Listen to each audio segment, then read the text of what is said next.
उपस्थित असणारे सर्वच मान्यवर बंधू भगिनींनो, तरुण मित्रांनो, विशेषतः माझ्या आदिवासी भागातून आलेले सगळे माझे आजी माजी सरपंच, सगळे प्रमुख कार्यकर्ते, जुन्नर परिसरामध्ये कानाकोपऱ्यामध्ये काम करणारे सगळे मान्यवर बंधू भगिनींनो, मी काल 2 दिवसापूर्वी लोणावळ्याला गेलो होतो आणि लोणावळ्याला अशाच पद्धतीनं तिथं रिसॉर्ट झालेले, तिथं हॉटेल आलेत, तिथं वेगवेगळ्या पद्धतीनं पर्यटन मोठ्या प्रमाणावर होतं आहे. आता तिथं आम्ही एक बोगदा काढलेला आहे. तो बोगदा काढलेला असल्यामुळं लोणावळ्यात जो मुंबईवरून पुण्याला जाणार आहे त्याला लोणावळ्याला जायची गरज नाही, डायरेक्ट तो सिंहगड इन्स्टिट्यूटच्या पुढं निघणार आहे.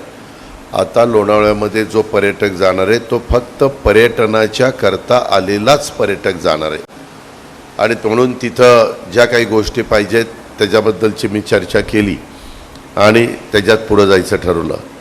माझी खरं तर मी सरकारमध्ये अनेक वर्ष काम करतो आहे. मध्ये स्वर्गीय वल्लभशेठ बेनके साहेबांनी सांगितल्यानंतर आपला शिवनेरीचा एक चांगल्या प्रकारचा विकास आराखडा आपण तयार केला. त्याच्यातून आपल्यात काय झालं आहे तुम्ही एक सगळ्यांनी लक्षात घ्या. आराखडा तयार केलं की पहिले रस्ते, आता बारबाई इथं आहेत एक्झिक्युटिव्ह इंजिनियर, पहिले रस्ते करत बसतात आणि त्याच्यातच एवढा आमचा पैसा जातो. आताही इथं जे साहस पर्यटक, लेणी समूह, हॉटेल व्यवसाय, गडकिल्ले व इतिहास, शिवनेरी आणि शिवाई देवी, ग्रामीण पर्यटन, धार्मिक पर्यटन, आदिवासी भागातील पर्यटन आणि जबाबदार पर्यटन, हे जे सगळे पर्यटन आहे, इथं आपल्याकडं पोल्युशन होणारी कुठलीही इंडस्ट्री येऊ शकत नाही. ते आपल्याला एक फायदेशीर आहे. मी आपल्याला सगळ्यांना सांगतो, पर्यटनातनं सगळ्यात जास्त रोजगार आपल्याला निर्माण करता येतो. आत्ता देखील एका रिसॉर्टवर मी होतो, तिथंही मी सकाळी बाहेर पडल्यानंतर काही पर्यटक आलेले होते. त्यांना विचारलं की तुम्ही कितव्यांदा आला? ते म्हणले दुसऱ्यांदा आलो आणि आम्ही जळगाव जिल्ह्यातले आहोत. तुम्ही कसं काय दुसऱ्यांदा आला? ते म्हणले पहिल्यांदा आम्हाला चांगल्या प्रकारची सर्व्हिस इथं मिळाली म्हणून आता पुन्हा आम्ही घेऊन आलो. पण मगाशी काहींनी सांगितलं तसं आम्ही 1 दिवसाकरताच आलो.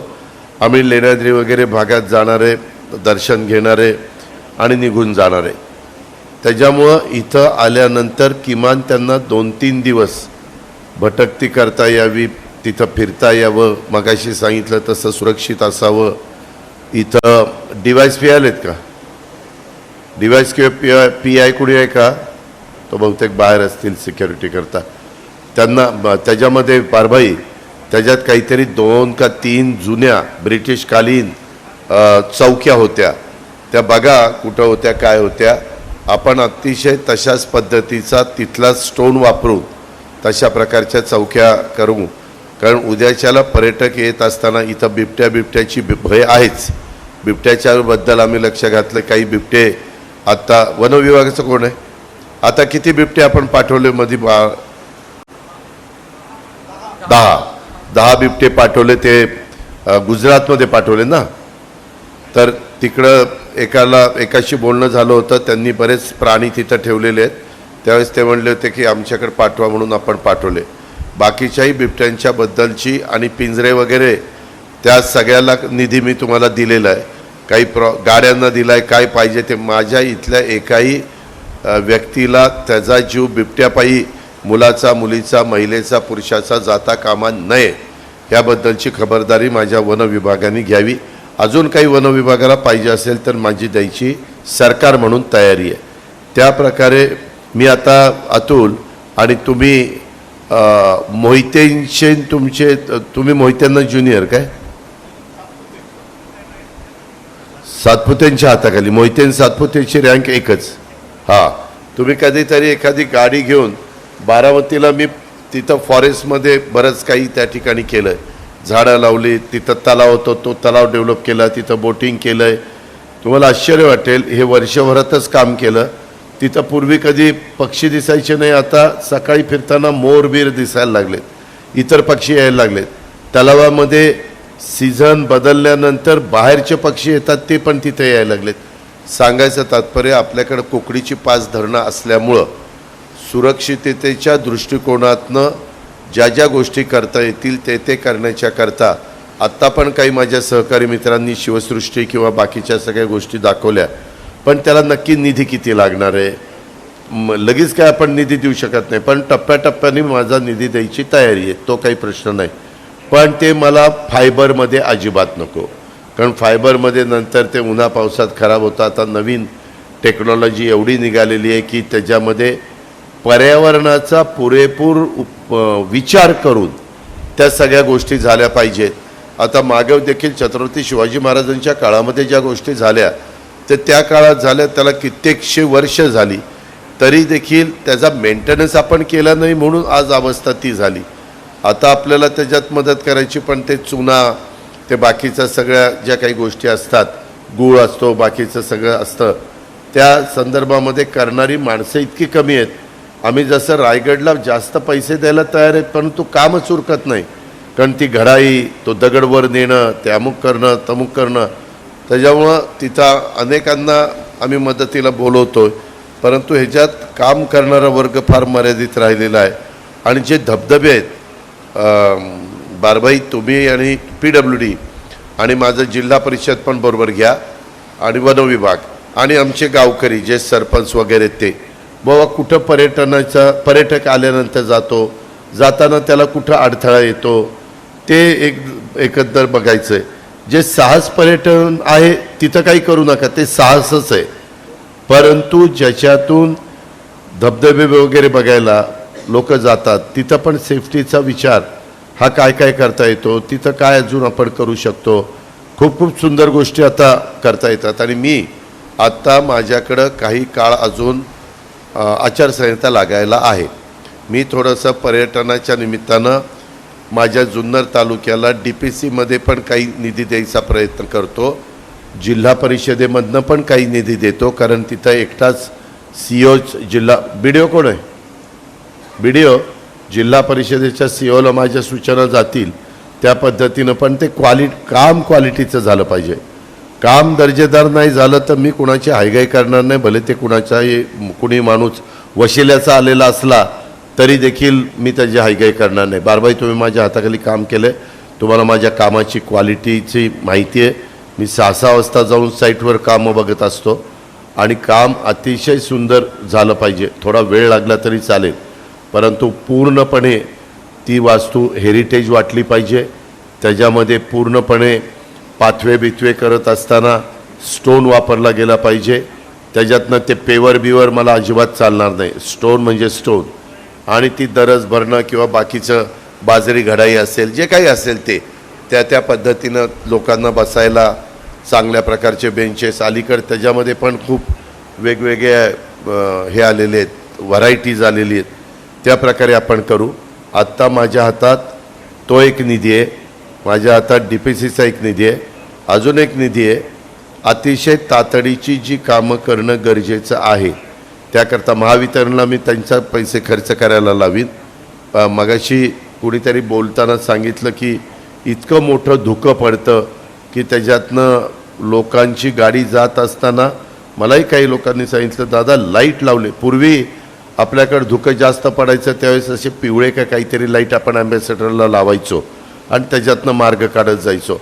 परंतु इथं म्हणे आता तो कॅमेरावाला तिथपर्यंत पण दिसत नाही, एवढं दाट धुकं काही काळामध्ये असतं. तर मी पुन्हा तुम्हाला सांगतो, ह्याच्यात सुरक्षिततेचा पूर्णपणे विचार हा झाला पाहिजे. आणि तुमचं नाव काय ते बोटिंगचं, आणि तिथं मी भरावा करायला सांगितला. इरिगेशनचा हुद्दा काय तुमचा? एक्झिक्युटिव्ह आहेत. हा, मग एक्झिक्युटिव्ह तुम्हाला AC कोण आहे? सांगळे. आणि धुमाळ आहेत काय? CE. धुमाळची बहुतेक बदली होईल, पण हरकत नाही, ते आहेत तोपर्यंत धुमाळची मदत घेऊ. पण तुम्ही आता आलाय का, तुमची पण बदली होणार आहे का? नाही, म्हणजे मी चांगल्या हेतूने विचारतो, मी माझा वाईट हेतू नाही आहे. अच्छा, प्रमोशनला ड्यू आहे. मग आता AC CE यांचं सगळ्यांचंच प्रमोशन आहे. चोपडेचं पण आता तो CE होणार आहे. आपले धुमाळ पण मला वाटतं प्रमोशनला ड्यू आहेत. गुणाले पण प्रमोशनला ड्यू आहेत. पण माझं देवेंद्रजींचं बोलणं झालं, ते मला म्हणले की दादा आत्ता जी कामं आहेत ती फास्ट आपल्याला करायची, सुप्रमा असतील, टेंडर काढायचं असेल, वर्क ऑर्डर देण्याचं असेल, म्हणून आम्ही थांबलेलो. तुमची सगळ्यांचं प्रमोशनची फाईल तयार आहे, फक्त सही झाली की तुमचे सगळ्यांची प्रमोशन होतील. परंतु तुम्ही जरी दुसरं कुणी आलं तरी आत्ता ह्या सगळ्या कामामध्ये तुम्ही पण जरा सहकार्य करा. एक असं परिवार म्हणून तुम्ही सगळ्यांनी त्याच्यामध्ये युनिटी दाखवली तर आपल्याला चांगलं काम उभं करता येईल. आमच्या आदिवासी लोकांना पण तिथं उत्तम पद्धतीनं रोजगार निर्माण होईल. मला माझ्या वन विभागाच्या अधिकाऱ्यांना सांगायचं आहे, आपल्याला फॉरेस्टमध्ये देखील फॉरेस्टनी जे काही डिझाईन केलेलं आहे तशा पद्धतीनं कन्स्ट्रक्शन करता येतं. मग कंपाऊंडच्या करता ते म्हणतात आमच्याकडं पवळ माहिती आहे ना, दगडाची पवळ रचतो आपण, तशा पद्धतीनं आपण ते रचू शकतो. आणि बाकीचे पण हेरिटेजला जसं लागतं त्यांच्यात मला तर तिथं मोहितेंच्या आधी तिथं कोण होतं रे मोहितेच्या, रायगडला गेला आता राहुलच ना, हा राहुल पाटील, तर त्यांनी पण मला चांगली मदत केलेली होती. आपण त्या प्रकारे तिथं करू. पण आता त्याच्यात माझं जिल्हा परिषद, वन, माझं PWD, माझं इरिगेशन, आमचं हे पुरातत्व विभाग, ह्या सगळ्यांनी मिळून ते, आणि पोलीस विभाग, असं ते सगळं झालं पाहिजे. तर अतुल आपल्याला दिवस फार मर्यादित आहेत आणि हे पण मान्यवर इथं बसलेले आहेत, यांना पण बाबा कशा टप्प्याटप्प्यामध्ये निधी लागणार आहे, कुठल्याला काय प्राधान्य द्यायचं आहे, अशा प्रकारे आपण देऊया आणि पुढं जाण्याचा प्रयत्न त्या ठिकाणी करूया. जुन्नर तालुका पर्यटन विकास आराखडा ह्याच्याही मी माहिती घेतली. कलेक्टरनी पण हे प्रकल्प अहवाल, सल्लागार, DPR वगैरे केलेलं आहे. अजून काही त्याच्यामध्ये तुम्हाला मदत लागली तर ती पण मी देईन. परंतु ह्यामध्ये पुरातत्व विभाग, वन विभाग, सार्वजनिक बांधकाम विभाग, टाउन प्लॅनिंग, जलसंपदा, पर्यटन, महसूल, पंचायत समिती म्हणजेच जिल्हा परिषद, पोलीस, अशा हे बहुतेकांची मी नावं ह्याच्यामध्ये घेतलेली आहेत.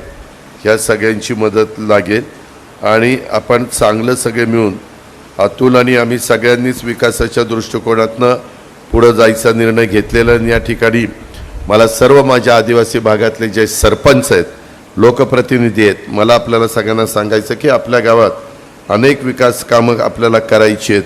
तुम्हाला पण लोकांनी का निवडून दिलं तर गावचा विकास करण्यासाठी. मग आपण आपल्या जुन्नरच्याच तालुक्याला पुढं घेऊन जायचं ठरवलेलं आहे. यासाठी आपला युवा सहकारी अतुल बेनके यांची पण आपल्याला सहकार्य, पण तुम्ही त्याला पण साथ द्या. त्याच्यामध्ये मी ते आरक्षण काही आणणार नाही, त्याच्यावर तुम्ही काही काळजी करू नका. कुणी पण काही उठवतोय, संविधान बदलणार, आरक्षण आणणार, आरक्षण काढणार, तसं काही करणार नाही. संपूर्णपणे सहकार्य. हिरड्याचं पण तुमचं काम मी त्याच्यामध्ये पुढाकार घेऊन, अतुल खूप मागं लागला होता, बरेच वर्षाचं काम होतं. बेनके साहेब तर शेवटपर्यंत प्रयत्न करत होते, परंतु काही काही गोष्टीला विलंब लागतो, तसा तिथं विलंब लागला. ही सगळी कामं आपण चांगल्या पद्धतीनं करू, पण तुम्ही साथ मात्र द्या. नाहीतर कामं मी करायचो तिसरंच काहीतरी ठरवायचं, तसलं काही करू नका. त्याच्यामध्ये ह्या पद्धतीचं आव्हान मी करतो. पेसा कायद्याच्याबद्दल पण माझं आपला नरहरी जिरवाळ, मी डॉक्टर विजय गावित, देवेंद्र फडणवीस, आम्ही सगळे बसलो आणि पेसामधनं पण मार्ग काढायचं चाललं आहे. आमचं ॲडव्होकेट जनरलशी पण बोलणं झालेलं आहे. त्याच्यामधून म्हणजे आदिवासी समाजाची पण मानसिकता तशाच पद्धतीची आहे आणि त्याच्यातून आमचा सगळ्यांचा पाठपुरा चाललेला आहे. त्याच्यामुळं आपण त्याकरता काही काळजी करू नका अशी माझी आपल्याला विनंती आहे. परंतु ह्या एकंदरीत जुन्नर तालुक्याच्या सर्वांगीण विकास करत असताना आपण समस्त जुन्नरकर यामध्ये सहभाग घेत आहे, याचा मला मनस्वी आनंद आहे. त्याच्यामुळं माझे तुम्हाला धन्यवाद. माझी कामाची सुरुवात मी फार सकाळी करतो. आता 9 वाजल्यात आम्ही आलो होतो तेव्हा निम्माच हॉल भरला होता. जरा कधीतरी असा प्रसंग येतो, सकाळी लवकर उठून येत चला. आम्ही 6 वाजता साईटवर जातो, त्यावेळेस तुम्हाला उठून साईटवर न्यायचं का? सरपंचांनी सरपंच व्हायचं म्हटलं तर सकाळी उठायला शिकलं पाहिजे. आणि बाकीच्या बाबतीमध्ये देखील मी तुम्हाला मदत करत राहील. विशेष पर्यटन क्षेत्र तालुका म्हणून आपण डिक्लेअर केलेलं आहे. महादुर्ग 2024 हा उत्साहात आपण साजरा केला. परंतु ते पहिलं वर्ष होतं, त्याच्यामध्ये जेवढी आपल्याला तयारी करता यायला पाहिजे होती तशा पद्धतीची तयारी झाली नाही कमी वेळा असल्यामुळं. परंतु त्यातल्या त्यात आपण 17, 18, 19 3 दिवस फेब्रुवारीमध्ये आमच्या किल्ले शिवनेरी परिसरात महादुर्ग महोत्सवाचं आयोजन केलं होतं. माझी प्रकाश शेठ ताजनेंना पण विनंती आहे, अजून आता आधीच जरा तयारीला आपण सगळे लागूया. त्याच्यामध्ये अनेक प्रकारच्या स्पर्धा आपण घेतलेल्या होत्या. सर्वात त्याच्यामध्ये पर्यटन क्षेत्राला काम करण्याची अमर्याद अशा प्रकारची संधी ही माझ्या जुन्नर तालुक्यामध्ये आहे. इतरही ठिकाणी पण जुन्नर तालुक्यामध्ये आहे. अनेक देशांची आणि राज्याची अर्थव्यवस्था ही पर्यटनावर आहे. त्याच्यातून आपण सगळ्यांनी हातभार लावला तर माझ्या जुन्नरची पण अर्थव्यवस्था पर्यटनावर यायला विलंब लागणार नाही. आणि पर्यटन सर्वांच्यासाठी हेच ध्येय आज इथं मीटिंगमध्ये बसणाऱ्या सगळ्या अधिकाऱ्यांनी, सगळ्या सल्लागारांनी, सगळ्या कार्यकर्त्यांनी, सरपंचांनी मनामध्ये घेतलं पाहिजे. आता नवीन ट्रेड फार्म हाऊसचा पण पुढं आलेला आहे, कृषी पर्यटनाचा पण पुढं आलेला आहे. त्यामुळं आम्ही सगळ्या सरकारने ठरवलं आहे की पर्यटन उद्योगाच्या मागं ठामपणे उभं राहायचं. आणि तशा पद्धतीने आता आम्ही उद्योगाचा दर्जा देखील त्याला दिलेला आहे. पर्यटन उद्योगाला लागणाऱ्या परवान्याची संख्या कमी करण्याच्याकरता सिंगल विंडो सिस्टीम पण आणायचा आमच्या सगळ्यांचा प्रयत्न आहे.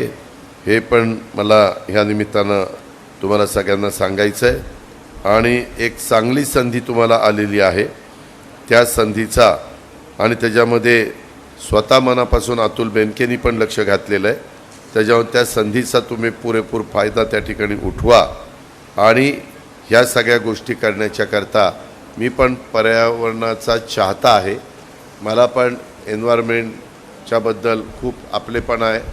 आणि मगाशी कोणीतरी सांगत होतो, जे आपल्या जैव वेगवेगळ्या प्रकारचे वनस्पती आहे त्याच्यामध्ये काय झालं, मध्ये आमच्या इथं सातारला कास पठार आहे आणि त्या कास पठारावर मी त्या मंत्र्याचं नाव घेत नाही, पण त्या एका मंत्र्यांनी लोक खूप जातात म्हणून कंपाऊंड केलं.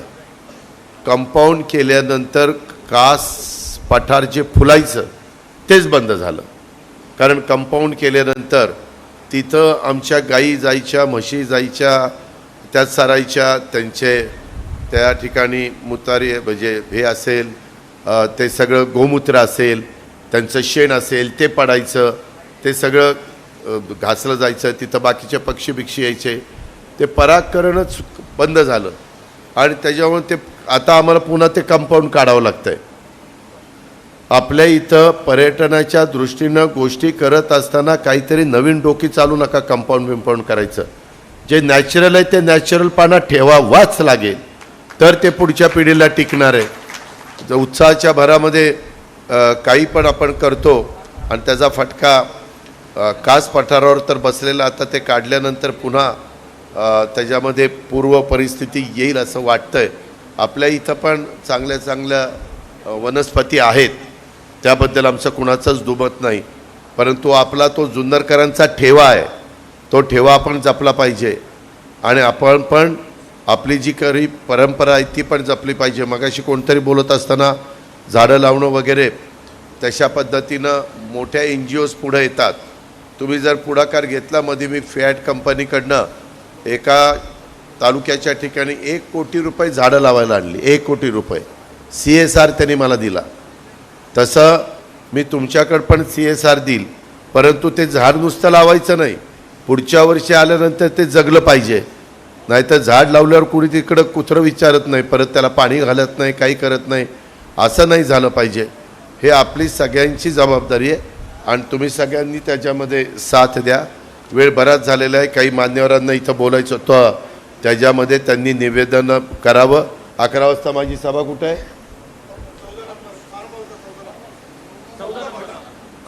14 नंबरला आहे, तिथं सभा आहे.